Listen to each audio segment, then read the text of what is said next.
There are moments in certain human lives when the structures that once gave coherence to existence quietly lose their authority. Not through sudden catastrophe or dramatic collapse, but through a gradual erosion that begins long before it can be clearly named.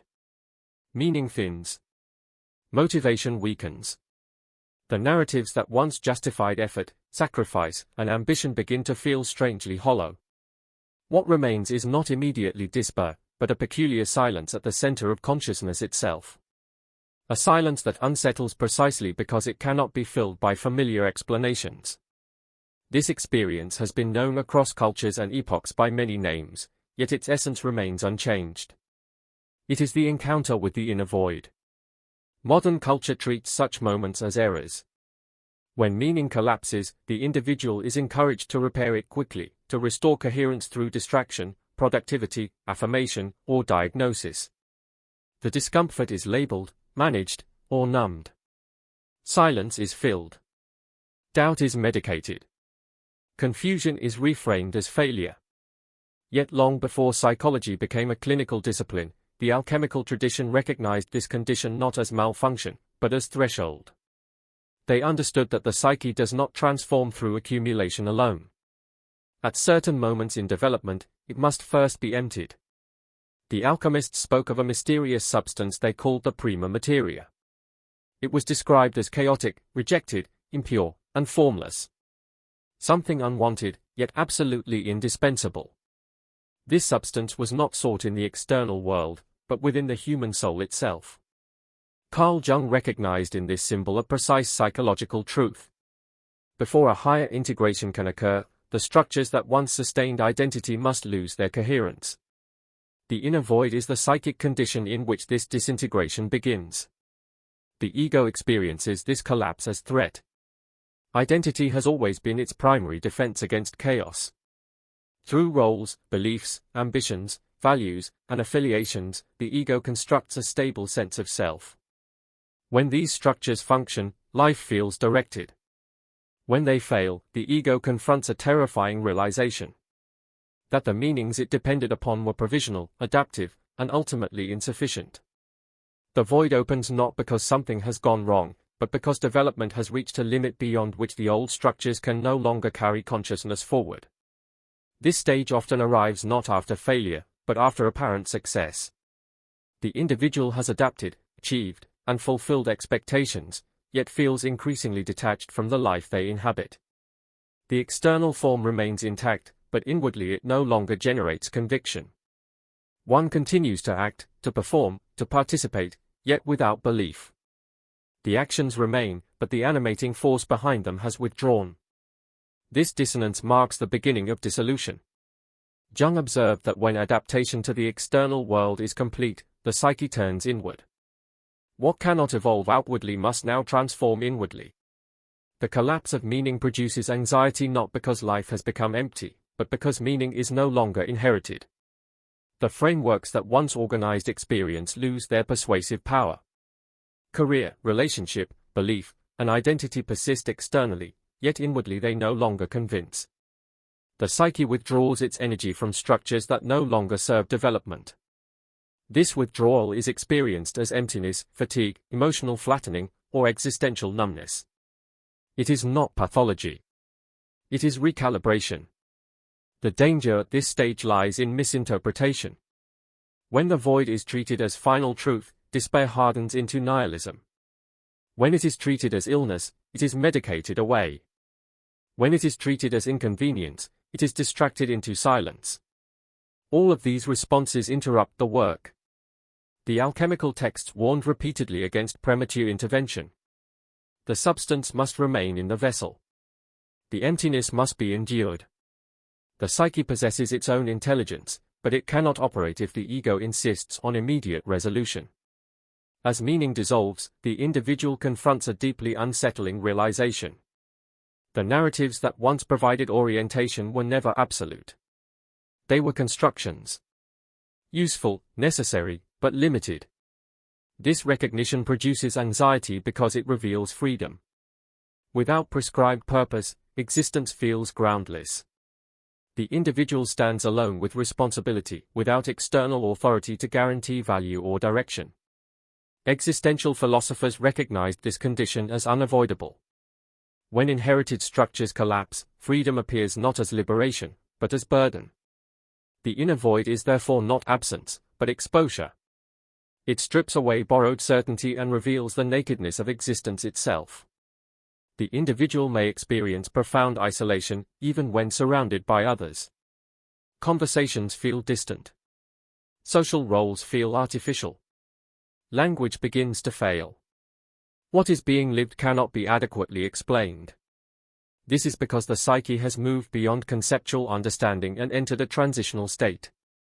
The old language belongs to a structure that no longer exists. Dreams often intensify during this phase. Images arise that resist rational interpretation. The unconscious begins to communicate directly, no longer filtered through social expectation or conscious intention. The individual may experience vivid inner imagery, disrupted sleep, emotional volatility, or an uncanny sense of suspension, as though life itself has paused. Time feels distorted. The future no longer pulls with its former urgency. The past loses its authority. These experiences are not signs of breakdown. They indicate that the psyche has withdrawn from its previous orientation and is reorganizing itself at a deeper level. Jung emphasized that such states must not be rushed. The ego's impulse is to restore coherence at all costs. It seeks explanation, reassurance, and closure. It wants answers. Yet genuine transformation requires a period of not knowing. The void functions as a psychological container. It holds the individual in suspension while unconscious contents rearrange themselves without interference. To flee from this emptiness is to return prematurely to unconsciousness. As the void deepens, the individual may confront the question that modern culture avoids most persistently. What if there is no inherent meaning? What if all systems of value are human constructions? This confrontation is not theoretical. It is lived. The groundlessness of existence becomes palpable. The ego resists this recognition fiercely, for it threatens annihilation. Yet the alchemical tradition insisted that only by passing through this dissolution can a more authentic orientation emerge. This is the beginning of the descent proper. The stage the alchemists called Nigredo, the blackening. Psychologically, it marks the death of a previous self. Not in a literal sense, but in the collapse of identification. The ego does not disappear, but it loses its central authority. Consciousness begins to recognize that it is not identical with its roles, beliefs, or narratives. This realization is simultaneously terrifying and liberating. What dissolves is not the capacity to live, but the illusion of certainty that once governed life. The descent deepens when the ego realizes that retreat is no longer possible. What has begun to dissolve cannot be restored to its former shape. The old self, once questioned, can never again be inhabited with innocence. This is one of the most frightening realizations of the inner work. There is no return to unconscious certainty.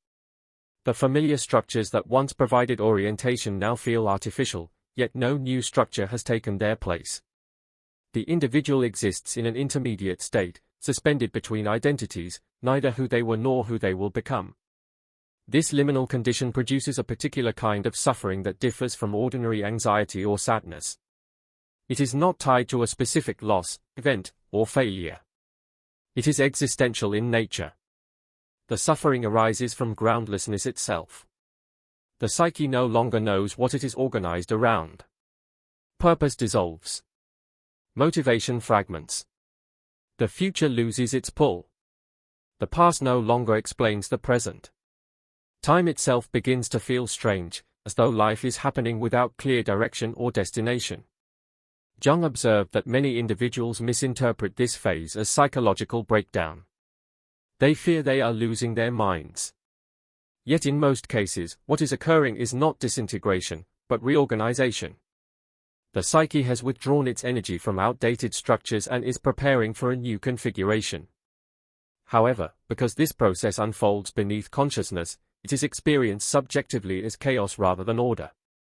The isolation of this phase cannot be overstated. Even those surrounded by people often feel profoundly alone. Not because others have abandoned them, but because the experience itself cannot be easily communicated. Language fails to capture what is happening. Advice from others feels irrelevant or superficial. Reassurances ring hollow. The individual may feel misunderstood, alienated, or strangely invisible. This loneliness is not social in origin. It is existential. It arises because consciousness has separated from collective assumptions and entered unknown territory. At this stage, the temptation to escape becomes intense. The psyche seeks relief from uncertainty. Some attempt to reattach themselves to former identities with greater rigidity than before.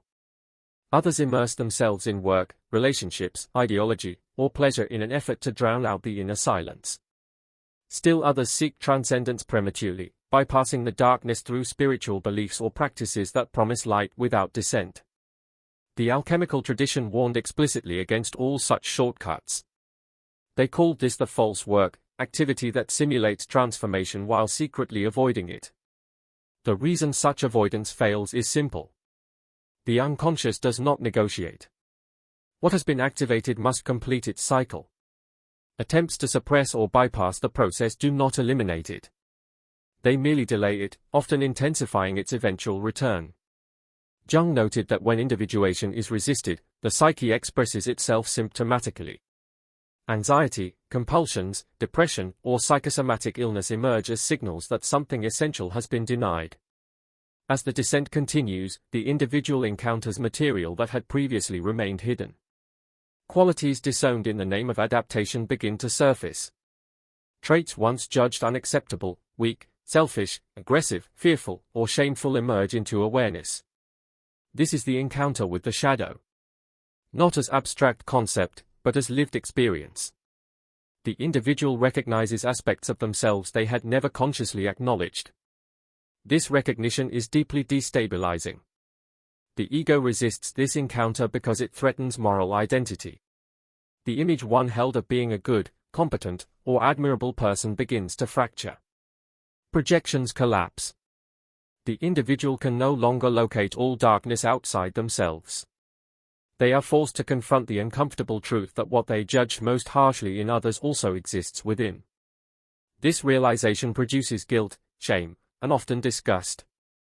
Yet without it, no integration is possible. The shadow does not consist solely of negative qualities.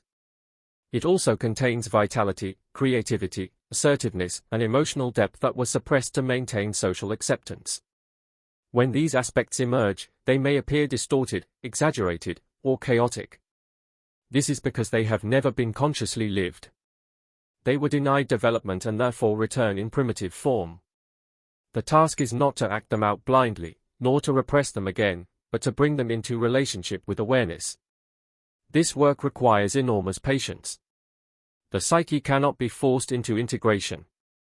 Each confrontation must be endured long enough to be understood.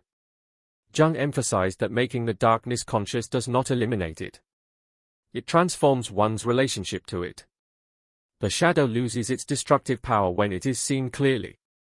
What was previously feared becomes manageable when acknowledged. As the shadow is integrated, a deeper dissolution occurs. Even the emerging sense of authenticity is questioned. The individual begins to realize that every identity, even the newly discovered one, is partial. This realization produces a second wave of disorientation. If the false self has dissolved, and even the authentic self is provisional, then what remains? Who is the one witnessing this entire process? This question marks the deepest point of the descent. The alchemists described it as the blackest black, the complete reduction of substance to formlessness. Psychologically, it is the experience of profound not knowing. All previous reference points have collapsed. The individual may feel utterly abandoned, unsupported by belief, identity, or narrative. Even the sense of progress dissolves. There is no reassurance that transformation is occurring. There is only endurance. This phase is often accompanied by existential despair. Not despair about circumstances, but despair about existence itself. The individual confronts mortality, impermanence, and the apparent arbitrariness of meaning. Questions arise that cannot be answered intellectually. Why exist at all? What justifies suffering? What grounds value in a universe indifferent to human concerns? These questions are not philosophical exercises. They are lived realities. The danger here is real. Jung acknowledged that the descent into the unconscious carries the risk of being overwhelmed. The ego may fragment. Anxiety may become unbearable. The sense of self may feel dangerously thin. This is why containment is essential. The alchemists spoke of sealing the vessel. Psychologically, this means maintaining some connection to ordinary reality. Simple routines, bodily care, and grounding activities provide a minimal structure that allows the psyche to continue its work without collapse. What sustains the individual through this phase is not certainty, but trust. Not trust in beliefs or doctrines, but trust in the psyche itself. A willingness to remain present without knowing where the process leads. Jung called this a religious attitude. Not adherence to a system, but openness to the numinous, to the possibility that the psyche is guided by an intelligence deeper than conscious will. Gradually, without announcement, something begins to shift. The despair does not vanish, but it changes texture. The individual notices moments of quiet coherence emerging within the chaos. A sense of rightness appears, not attached to external validation. Certain actions feel aligned. Others feel impossible. This orientation cannot yet be fully articulated, but it is felt unmistakably. The ego does not reclaim its former authority. Instead, it begins to serve a different center. Jung called this center the self. Not an ideal, not a concept, but the organizing principle of the total psyche. When the self emerges, life does not suddenly become easy. Suffering remains. Uncertainty remains. But the individual no longer feels fundamentally lost. There is direction without guarantee, movement without map. This marks the turning point of the work. Dissolution has completed its task. What follows is not restoration of the old, but the slow emergence of a new form. One not built on borrowed meaning, but on lived experience. One capable of holding ambiguity without collapse. One grounded not in certainty, but in presence. What emerges after the deepest dissolution is not revelation in the dramatic sense, nor a return to certainty, but a quiet reorientation of consciousness itself. The individual does not suddenly understand life, yet life begins to feel inhabitable again. The world appears largely unchanged, but the relationship to it has shifted. Meaning does not announce itself as doctrine or belief. It manifests as alignment. Certain directions feel inwardly compelled, others lose all attraction. The psyche no longer demands justification for its movement. It moves because it must.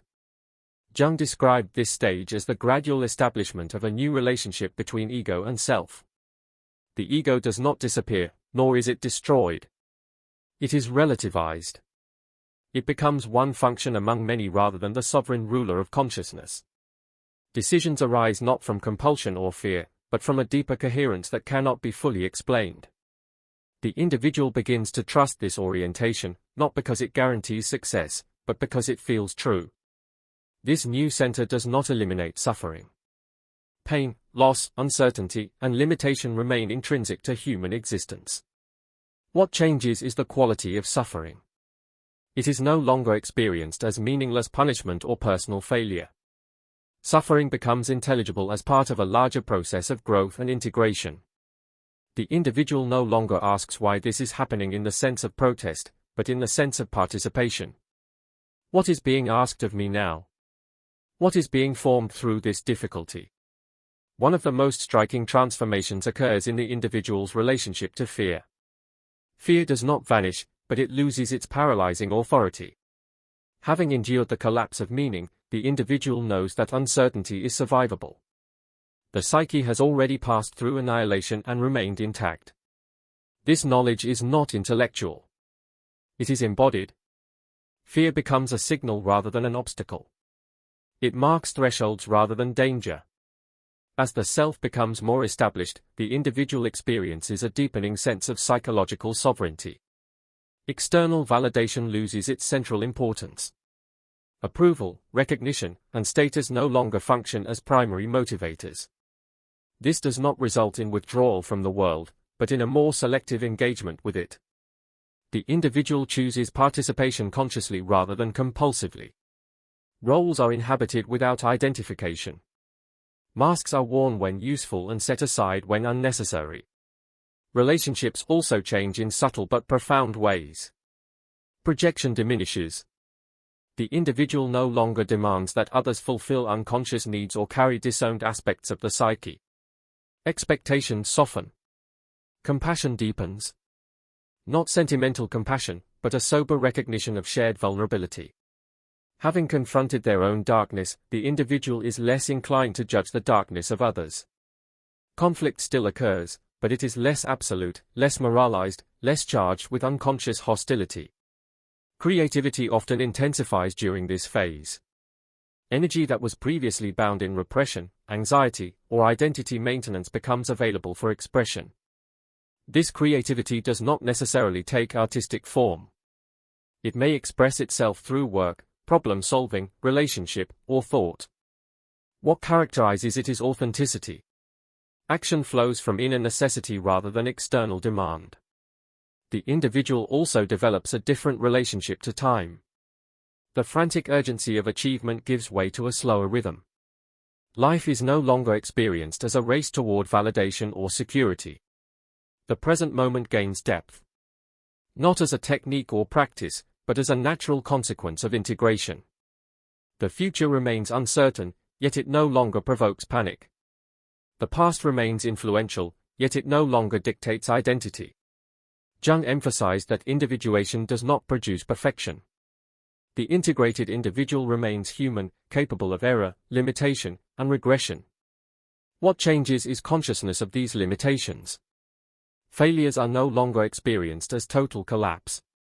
Mistakes do not annihilate self-worth. The psyche has learned that identity is not fragile. It can bend without breaking. Perhaps the most significant outcome of this process is the recognition of the reality of the psyche itself. Not as abstraction, not as metaphor, but as living presence. The individual knows, through experience, that dreams are meaningful, that symptoms carry messages, that crises are not random interruptions but invitations to transformation. This recognition alters one's relationship to existence at a fundamental level. Life acquires depth, not because it is explained, but because it is encountered consciously. The alchemists called the completion of this phase the coagulation, the formation of gold. Not material wealth, but the incorruptible core of human experience. Jung interpreted this gold as the self, the organizing center that remains stable amid change. This stability is not rigidity. It is flexibility grounded in awareness. The individual can move through loss without disintegration, through success without inflation, through uncertainty without despair. Yet the work does not end here. Individuation is not a final state achieved once and for all. Consciousness continues to evolve. New challenges arise. New dissolutions become necessary. The difference is that the individual now recognizes the pattern. They no longer interpret darkness as failure or emptiness as meaninglessness. The void becomes familiar territory. Not comfortable, but intelligible. This familiarity breeds neither arrogance nor detachment, but humility. The individual knows that consciousness emerges from depths that cannot be fully mastered or controlled. There is respect for the unknown, patience with process, and restraint in judgment. The self does not demand final answers. It tolerates mystery. The inner void, once feared as annihilation, is now understood as passage. It is the space in which false structures dissolve so that authentic orientation can emerge. Those who have endured it carry a quiet authority. Not the authority of certainty, but the authority of having passed through uncertainty without fleeing. Such individuals often live outwardly ordinary lives. Their transformation may not be visible. Yet they radiate a subtle presence. A groundedness that does not seek recognition. A steadiness that does not depend on reassurance. They become, in the ancient sense, adepts. Not teachers by instruction, but by embodiment. The alchemists knew that gold does not announce itself. It endures.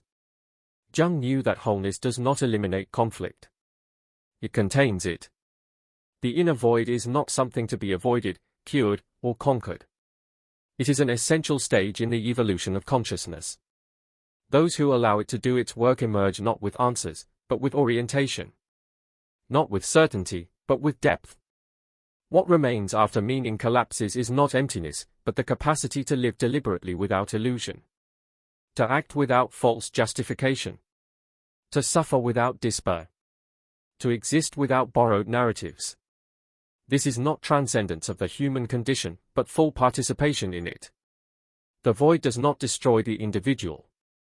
It reveals what is indestructible. And from that revelation, a different life becomes possible. One lived from within rather than imposed from without. One shaped by awareness rather than fear. One capable of moving through darkness without being consumed by it. The work continues. Always. But consciousness, once awakened to its own depth, never again mistakes collapse for failure. The inner void becomes not the end of meaning, but the ground from which a more truthful life can emerge.